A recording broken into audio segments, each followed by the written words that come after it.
Is today the day we've finally been waiting for? We can actually get an upgrade path in this game. I think we actually kind of have a chance today, and I'll talk about why. In this video, the market is just going down and down and down. It's not getting any better, that's for sure. I bought my weekend league team about 4 or 5 hours ago before I finished weekend league. I finished it all in one go, which for advice in the future on times like this, wait as long as you can to buy your team, and then also sell immediately when you're done, usually. On crash weekends like this is going to be the best thing to do. I tried Ramirez from the pack pull yesterday, and man, this guy is a passion merchant. He's playing for the badge out there, and he's fantastic. I'm not surprised. You're probably not surprised, but if you've not used Ramirez, which most of you probably have not, he really is incredible. Now, we also got an evolution today, a new evolution. If you guys want to buy coins, you can go to mmoxp.com. The link is in the description. Use my code JFC at checkout for a 5% discount, which I usually make a video talking about the best options, but today I was just busy. I wasn't able to. Like 99% of the time, I'll be able to make a video on this. We'll talk about it right now quickly. The requirements are not too hard. To win 3 squad battles games, win 3 squad battles games, and get 3 clean sheets, basically. The upgrades are plus 2 pace, plus 10 passing, 3 dribbling, 3 physical, and 3 defending. Before we even get into possible options here, if you guys didn't know, we had the leak today about a couple hours before content time. Free investment Sunday, center back Evo leaks. Now these cards are already super high, but they'll likely go to about 8 or 9K. Use a bot. Fuck out of here. What happened to the game I love? Now, these cards went crazy today. Konate and Ake were in the budget, or in the requirements, sorry, of the evolution before it came out. This is a warning for all of you in the future, okay? Konate was going for 7,000 coins. He even thought it was a good buy at that point,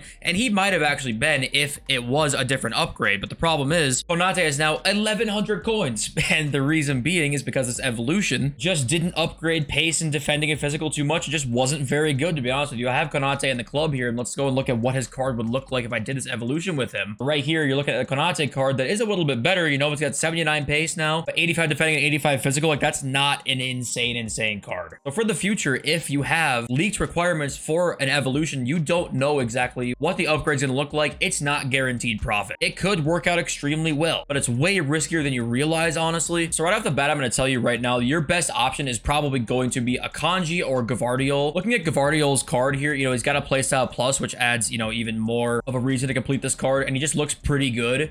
You gotta pick somebody with high pace for this, otherwise it just won't be worth it. This Gavardiol is probably going to be your best option here. It's not a great evolution, to be honest with you. It's a fine one. The thing that sucks here is when you go to FUT GG, when you see all these evolutions, a lot of the best cards you see here are actually ones you pretty much can't get anymore. Look at this Mwanga card. He's a CDM with 81 pace, 81 passing, 78 dribbling, 84 defending, and 88 physical. This looks like a pretty damn good card. 98 short pass, 90 long passing. Problem is, look at all these upgrade ones you've got to do here. Centurion's box-to-box midfielder, who's, you know, 150K. Trailblazer center back, like, it's going to take you a ton of games, plus coins. And this is one of the problems with EA picking these evolutions sometimes, is that I think when they look at all the possible, like, selections somebody can make, and you look through here and you see all of these selection possibilities, you say, oh wow, there's a lot of good cards here, actually. Problem is, though, a lot of these cards are double upgrades. In a Trailblazer center back, nobody was doing Branthwaite thinking, oh my god, one will be released in a few weeks that I can actually make even better. No one's thinking about it like that because you can't really bet on that. You could have selected Branthwaite for your Trailblazer center back and nothing came out for 2 months to actually increase him. Therefore, you'd almost need 2 new evolutions at that point to make him into the power curve. So it's such like an impossible thing to predict that you can't use your Trailblazer center back on Branthwaite. You got to pick somebody who's more meta, right? So that's the problem when you look at all of these selections here. Most of them that look good are actually ones you had to kind of select a while ago. And there's just no way of knowing that. You know, Todibo actually looks pretty good with the 79 pace, 87 defending, 85 physical. This is one of the reasons why you stock up on, you know, discard team of the weeks whenever you want to. Go and look at Lee Kong In as well, who, this is a 150K card, and he still went up in price after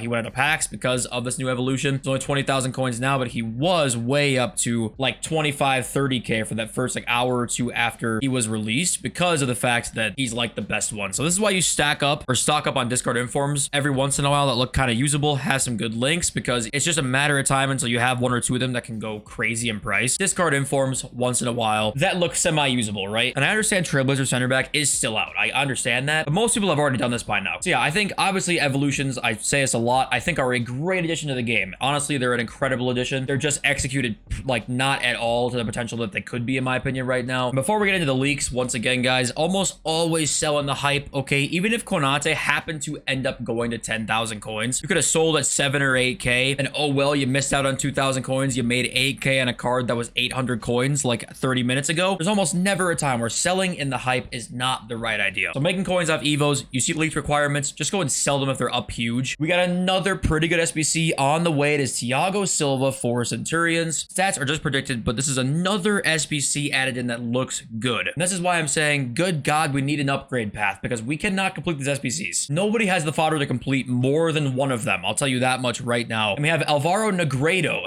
as an SBC as well during Centurions. And this card, you know, I don't know what it's going to look like, but hey, it's a new player. We almost never see Negredo cards anymore. I mean, when was the last time we got a special Negredo card? FIFA 17 or 16 when he was at Middlesbrough. Remember that? Only OGs remember that. But yeah, the reason I'm expecting that there could possibly be an upgrade path today, and by upgrade path, I mean bronze to silvers, silvers to golds, and then golds to possibly player picks or whatever. We'll probably see player picks today. The reason I kind of think this we have a good chance today to see this is because we have a 100 players pack leaked. It has 25 rare bronzes, 25 rare silvers, and 40 rare golds. And usually with store packs, they coincide with some type of content they release, like the commons. When they dropped the Centurions crafting upgrade, they dropped the 45 gold common pack or whatever it was. I think it was 45 gold commons. So you can kind of extrapolate things that we might see, right? And to me, it makes no sense to entice people to open a pack with silvers and bronzes without having some sort of upgrade path here. And just look at how many player SBCs are out right now. You know, Barella came out. So obviously right now with so many meta player SBCs out, like Odegaard, Barella, Bellingham, the Suns, the Leaos, Kulusevskis, Kubos. We're about to get Thiago Silva. Count in the icons, Pirlo, Vidic, Blanc, Beckham, and Stoichkov are all decent cards. They have got to release an upgrade path. Otherwise, I don't know what the hell is going on here. Because there is no damn way that anybody can do even half to a fourth of these. No way. If you're not spending a shit ton of money on this game. So I think we are going to see that. And with an upgrade path, oops, I went to the wrong screen. With an upgrade path comes usually a pretty big demand for gold commons. To me, gold commons right now, they're already, like, they're still up a little bit because of a Centurion's crafting upgrade. They're 450 right now. You probably can't even buy them at that. Probably have to buy them at 500 is my guess.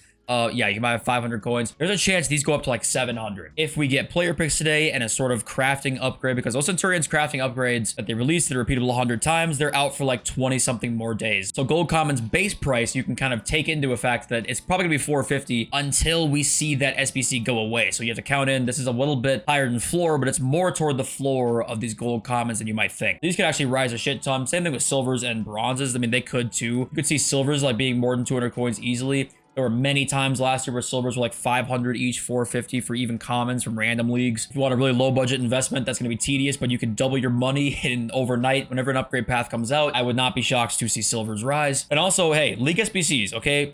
League SBCs usually come into play right around the end of November. It's like Black Friday time. For the last year or two, we've seen them come into the game. And when that happens, there's going to be huge investment opportunities. Prem silvers are always going to be one that you're going to want to buy. And right now, what are they going for, like 250? Are they 300 coins? They're not 300, they're 350. So at 350 for a Prem silver is, especially rares, because that's their discard price, is it's a must buy. It's a must club stock as many as you can, to be honest with you. Whenever League SBCs come out, they are going to go up. It's pretty much simple as that. Even if it's just marginal to the point of, say, a gold card price, that is going to happen. Even bronzes, last year they weren't needed too much for Prem, but for other leagues they were very needed. So if you want to go in club stock, go in club stock every league on bronze for 200 coins. Basically every top 5 league bronze card, just go in club stock all of them. League SBCs could come out anytime. Like we never really have a set schedule on those. They could never come out and they're just going to ignore them this year, or they could come out literally today. So the market, I mean, the gold cards, RIP, right? These gold cards are just done for right now. Neymar was 300,000 coins 3 days ago, 189 now. Militao 73,000. He's basically half in price. Ousmane Dembele 64,000. He's virtually half in price from about 4 days ago. Many people think that it's because of OG Fortnite coming out, or, you know, other things like that. I don't think that's it. To me, there's a couple reasons why this is happening. It's going to get worse to me even from now. I think that the gameplay is not very good. That's a huge factor into why this market is not doing too well. People don't want to play the game as much as they did last year, which is a big part of it. Crazy gold supply will always be, you know, the main reason for a market crash for golds, but also so many goddamn SBCs. I mean, my God, there are so many player SBCs to do here. If you decide to do one of Barella, one of Vidic, Bellingham, or Ollie Watkins, like that's a player out of everybody's team that they're going to sell. So many player SBCs combined with the gameplay not being as good, combined with panic and hella store packs, like, yeah, it's going to crash. So if you are new to the channel and you got burned burned on gold cards. What is it safe to buy? Heroes and icons are always pretty safe. They still can drop in price, don't get me wrong, but it's going to be much less, much more controlled. And like the Zola card here, he's 523. What was he 4 days ago? He was 540. That was last Monday. That's a week ago. Let's go like 4 days ago. He was 560. So he is down 40,000 coins, which you probably can find a time or today or sometime to sell him for about 540. That's 20,000 coins compared to if you bought gold Dembele, who went down half in price. Now, I obviously know Zola is much more expensive, but the point is just that icons and heroes are going to be way safer to buy for like pretty much the entire year, but especially during times when gold cards crash, obviously. It's going to be a lot worse. Now, with the icon pack that came out today, you did see fodder move for a little bit after it came out, but it's not up by much. I think one of the reasons they didn't go up much was because I just don't think people have any fodder right now. People have to do this from like scratch a lot of the time. This 85 squad, I think most people genuinely need to do from scratch, which sounds counterintuitive because if most people have fodder, you'd think, okay, they have to buy more. But actually, sometimes it's not the case because for many years, some of the best times to actually buy fodder is when people have actually a bunch of it already, because then they only have to buy, say, a few cards and they're more inclined to complete it. So actually, I think that that's a pretty big reason as to why we're not seeing fodder move as much as for the hero pack. And obviously, it moved a lot for the hero pack, so it has to even have more crazy hype to move a lot more. But I mean, look at my club right now. I've got like a few fodder cards. I barely can do an 85 rated squad, and I play weekend league like every weekend, every div rivals rewards, and I can barely complete an 85 rated squad, which is kind of insane. But okay, we got the icon pack. I'm just gonna open it straight up this time, no roulette, because I don't even think that this one's as good as the hero, so I kind of don't really care to do a roulette. So let's see what we can get. The nation is Ireland. Okay, well, to be honest with you, I do like Roy Keane a lot in this game because of the pinged pass trait, but this is not what you want to see out of your pack. Laura Keane Ramirez is immediately out of the team. But let me know who you guys got. If you have any questions, let me know in the comments. I love you all seeing this video over. So push.